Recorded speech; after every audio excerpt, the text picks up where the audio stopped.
Previously on the Atherton Project. He's being a bit of a prima donna and he's giving me like 3 shots per day of him. He's starting to get violent. Oh, big war, I can see.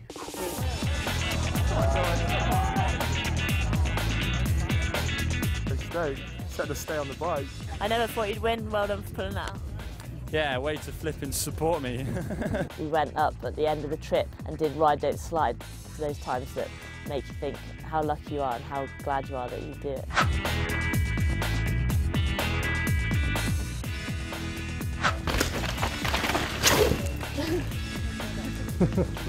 Didn't lose any time at all.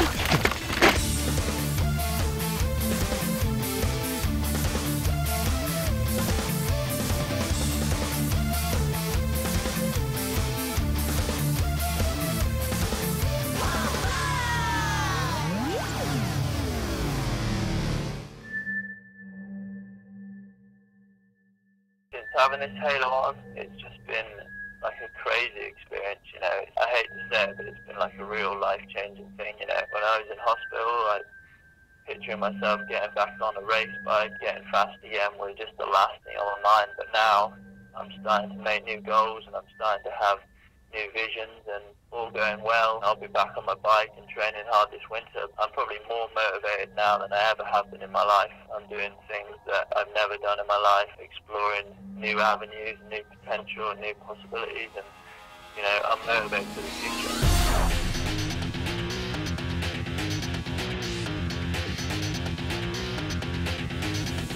After a bit of time out, after nailing her shoulder again, Rach was back for her first race, which was the final World Cup of the Year, Wyndham, and it was mega to have her back. But you know, one of the first things I noticed quite early on in practice was how messed up her head was. You know, she was not her normal confident self. What do you think? First race back for you? Can give a yeah, I love it. Trying to ride my bike, trying to get in race head, and all anyone can say is, "How's Appy?" Well, I had to harp on about you as well in all the other World Cups. Why do people just not bother to speak?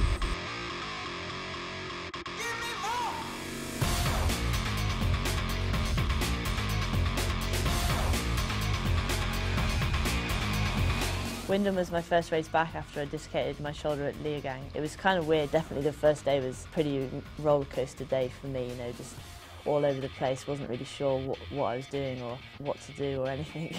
Yeah, she's in a strange place. She'll be good, she just needs to get some races under her belt and get back into it. Her shoulder's not great still. I mean, as soon as she gets back, she's going straight into surgery again. And it's hurting her riding every day, so it's not an ideal situation to be in. You know, it's all or nothing for these next 2 races, and if it pops out, it pops out. If it doesn't, then we've got a result, you know. How do you think your brother feels? It's a big weekend for him. I think he's just taking it as just another race, you know, not focusing on the fact that he could win the overall. Going into Wyndham was a bit of a different feeling to how I normally go into most World Cups. There was a lot more at stake. The first time in my career I had a chance at winning the overall title, winning the World Cup Championship, and it suddenly went from being just another World Cup to one of the biggest races of my life.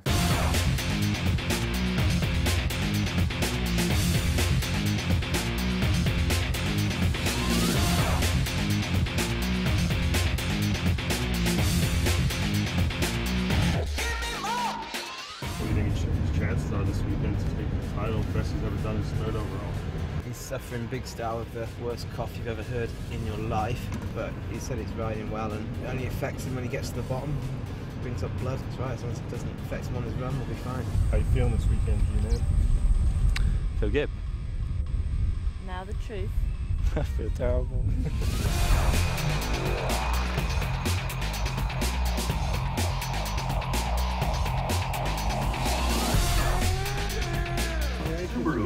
Stands no to. Nervous. And green towards. I'll bring her out of it. My qualifying run wasn't very great, you know. I hadn't done all the stuff on the track, hadn't got my lines dialed in yet, and I just sort of threw a run down that was solid enough, just a timed run to see how far behind the other girls, and it turned out quite far. Well, I already know you're 12 seconds back. Well, that's what I heard. So going into qualifying, it was obviously mega tight in points, you know.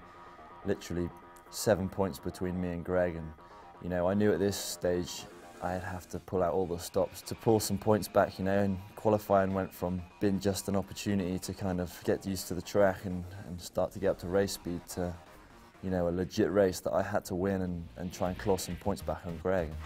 Okay, here we go.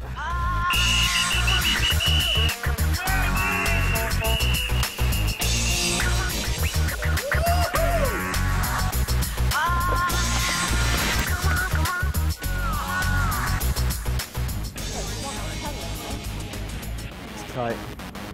What? Greg's time. 3 Atherton across the finish line. We'll have a little meeting here at the finish. And that time for Atherton is a 2:38.60. Greg Menard, the South African, is now coming into view. Three-time World Cup winner, 2-time world champ, on in You know, I charged that qualifying run. I pushed hard, but I come through the line in 5th, and Greg went in 4th, like 0.7 a second ahead of me. I think I came out of that qualifying still in the lead, but it made it even closer. You know, it was as close as it could be going into the final there now. Ready, good run. That's good. The more people that go in front of you and Greg, the less points make a difference. You got some time to find, boy. You still have to beat him by 1 place. Don't know. Just didn't go quick. It was pretty weird warming up for my race run because I never felt in myself less ready for a race, you know. Like my body was beat from the whole week of riding, and I was sore, my shoulders both were really painful, and in my head I was like, I don't know if I can do it, you know, I don't know if I can get down the track. Yeah. And I was in the gate and something just sort of clicked, you know, like literally 10 seconds to go, and something just changed in my mind. And then I crossed the line and I was into the hot seat, and I never thought that it would stick the whole time, you know, and no one would beat it, and I was completely like taken aback sitting there and watching everyone's time tick away, and just did not expect it and just was completely surprised. Wacky! Woo! You know, I've got nothing to lose, so I'm stoked. A lot of people kind of misunderstand G and think that he's really good at performing under pressure, where it's more that he's really good once he's motivated. You know, he needs motivation and he needs something to push him on, and this year it's been Greg and I, you know, and that's been there all year. We both knew we'd have to ride at 110% to beat the other one, you know. Coach Steve's in the right mindset because he's going to have to like push every second. Yeah, he is. He's up, just Stevie. Come on, G. Come on, G. Yes, boy. He's good, Stevie, he's good. I came through the line and I went into the lead. Greg was the next man down, and you know, that few minute gap between me and him was just one of the most like excruciating times in my career.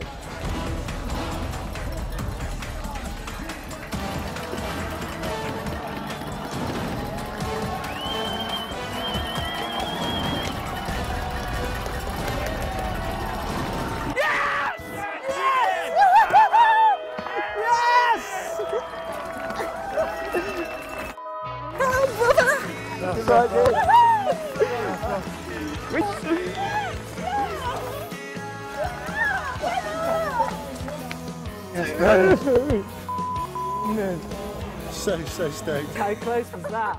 Point like nothing. That just like says it all there, that gap. I don't even know what it was, but it was like temps, you know, temps, and then two of them had just been on it all year, and yeah, they both deserved it if they'd won today, and we got it. Stoked. To battle out with G's been awesome. It's been good fun, and it's just been nice to have rivalry as friendly as it is, even though it's so close. You know, that's what it came down to, and he's definitely deserves the championship for sure. Stevie Bell! I'm stoked, dude. Win as well? Yeah. Oh, yeah. How rad. That feeling then was just, it was nuts, you know. I'd been waiting all year for it. I'd been working so hard. The whole team had been working hard. Suddenly that was it, done. He's come through so much like stuff this year that's been not ideal. He's got through it, you know, and he's got his head in the right place, and it's pretty cool, you know, to have a brother that's a good racer, but also to be able to look up to him as like a accomplished athlete, you know. You did great this year. Yeah, thank you. Thanks a lot. Tell your sister congratulations. Oh yeah, awesome. I will. Both of you. I taught her everything I know.